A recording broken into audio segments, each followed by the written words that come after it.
Okay. All right, guys, we're back. This is Andrew Harte. You guys remember him? We talked with him last week, or I don't know, a couple weeks ago. How you doing, Andrew? Good. How are you? Great, great. So I wanted to Hopefully, ask hopefully Andrew. everyone's having a good summer, hanging in there as much as they can. Going back to school soon, hopefully. Yeah, well, yeah, that's up in the air right now. Actually, whether we actually do go back, that's kind of being battled out right now, because Yeah. Florida's a hot spot, and so Fingers that's crossed. right up in the air, right up in the middle. We just don't know what's going to happen there. Yeah.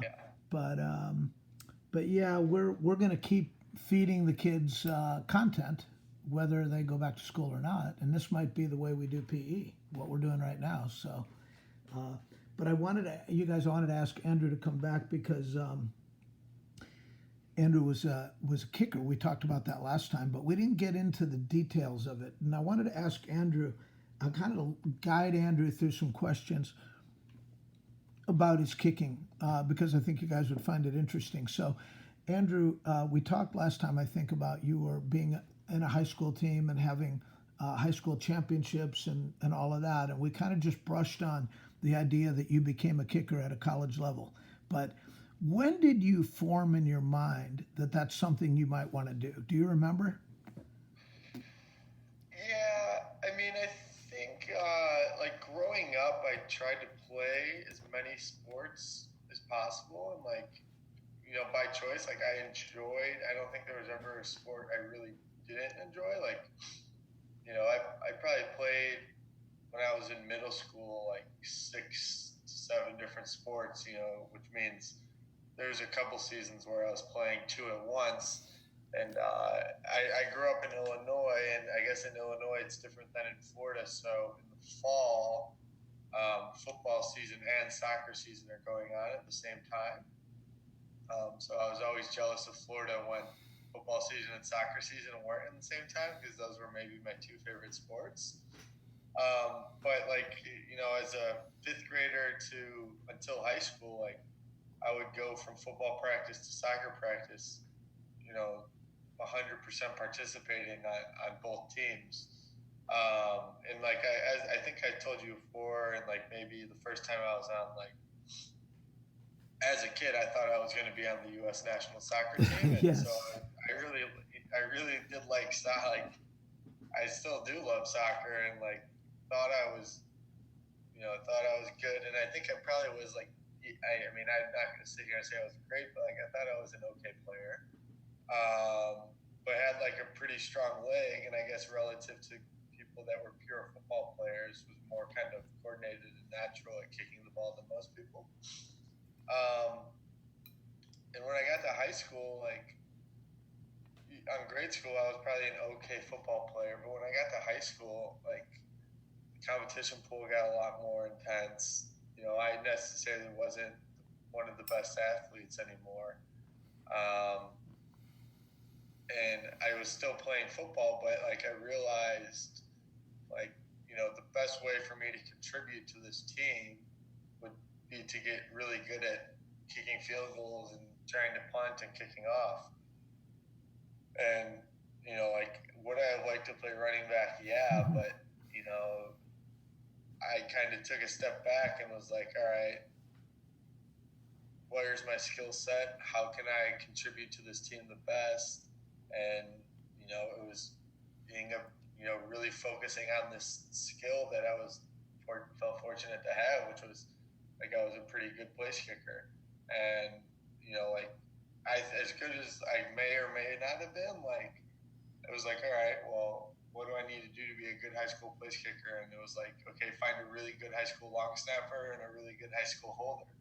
And I basically recruited two of my buddies that were maybe in similar positions on the team that really wanted to contribute and wasn't really sure how they were going to find their way to contribute at the high school level on a bigger team with greater competition pool. And I was fortunate to find two guys that one was ready to contribute as a snapper and one was ready to contribute as a holder. And I think we made a really good team and had a really great high school career, finding any way to contribute. And frankly, there was guys that maybe didn't find a way to contribute on the field, but found a way to contribute on the team too. And I thought it was cool moving from the grade school to high school game, and even the high school game to college game, is the form of contribution to the team changes in great ways for each level. It's kind of amazing. So what do you mean by that? Like when you say the form of contribution changes, like as you went from grade school to high school, you had to find like, wait a minute, I have to specialize here. And what is that high school to college jump? What's that like? Yeah, so like from grade school to high school, I went from scoring touchdowns and playing 90% of the plays in a game to kicking field goals and playing 2% of the plays in the game. Mm-hmm. And then for me, I mean, let's just take a step from high school to college and maybe look at some of my teammates. Like, I played at a pretty high level in college, and I think maybe every single person on my college team was all state in some form and was probably the best player on their high school team. And there's 110 guys on the high school, and there's 110 guys on the college team. There's only 11 that start on defense and 11 that start on offense. Yep. And there's maybe only 30 that get any playing time the entire game when you add special teams. And so, like, there was guys that were maybe the biggest all-stars, literally all-state caliber players that when they get to college, at least for the first couple of years, they're not going to see the field. And it's like, okay, they can pout and complain, or they can be the greatest scout team player ever. And, there's guys who, like, really kind of swallow their pride to an extent, realize that they have to continue to develop. And the best way to contribute to those teams is to scout and watch the opponent we're playing that week. So if we're playing a week from today, if we're playing Michigan a week from today, there's guys that starting today, so let's say we had a game yesterday, won or lost. We'd wake up this morning. Well, the guys that played would review the film from their game yesterday. The guys that don't play and are the scout team are waking up that next morning and watching film on our opponent for a week. And like, they'll spend hours studying these opponents we're going to play, but unlike the starters, they're studying what those guys do so they can go out there and provide our starters that look and say, okay, I'm the quarterback for the University of Michigan. I'm the running back for the University of Michigan, and mimic what that team's going to do to help the guys that are starting. That's amazing. That preparation. And, like, my roommate won an award at the end of the year for Scout Team Player of the Year because he did such a great job at that. Wow. And so talk about going from not contributing on the field physically, but contributing through Scout Team. The following year, he won Scout Team Player of the Year, and the following year he won starting quarterback. That's awesome. So he went from fourth-string quarterback to starting quarterback, and it's because, like, he's like, all right, I'm not going to be the starter this year. How can I make this team better? Had a great attitude the whole year, and then in that position actually showed that he has a lot of potential, and he got better. So wow. I think, like, so place kicking was kind of my way of, okay, I'm not going to be the running back, but I can help the team in this way. And, like, there's so many forms of that. Like I just kind of described to my buddy who went from Scout Team Player of the Year to starting quarterback. That's amazing, Andrew. That's amazing. So, Andrew, when you were in Minnesota, and just to make this out in the record, Andrew played at University of Minnesota and also at Rutgers University. So he played in two different places. So both of them, I think, are in the same league, the Big Ten. Is that right, Andrew? So Correct. What is it like when your team goes, let's say, on the road to a place like Michigan or Ohio State or some of these big places? What's that like, going into the stadiums before the game, the hotels, all of that? What is all that life like? Right. So, like, if the game is Saturday, if the kickoff is Saturday, really the game process probably starts Friday morning. So Friday morning, you'd wake up on campus at my home, at Minnesota or Rutgers.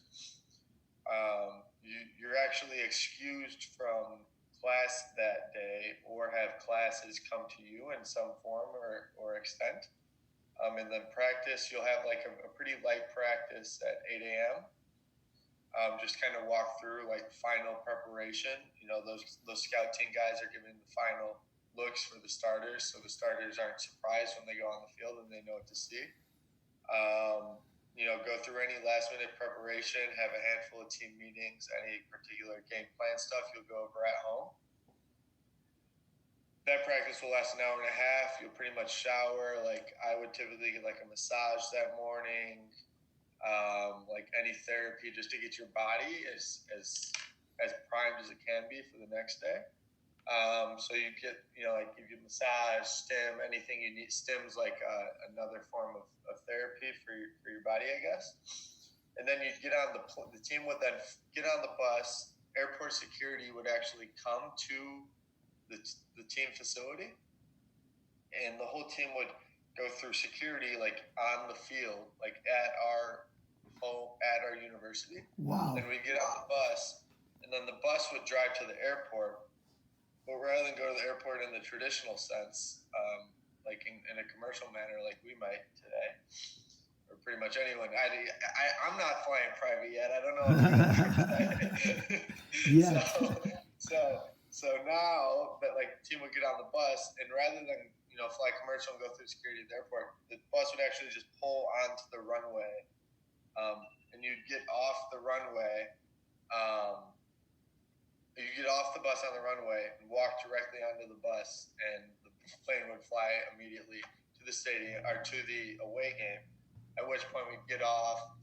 The kickers and punters, I was like a big visualization guy, so when we'd get there, the team would go to the hotel and get ready for the night. I'd actually quickly go to the stadium and like walk through and mentally prepare. Like, I actually learned. I'm slipping. His name's slipping from me, Coach Harte, but I think you'd remember it. One of your soccer Pete Chapman.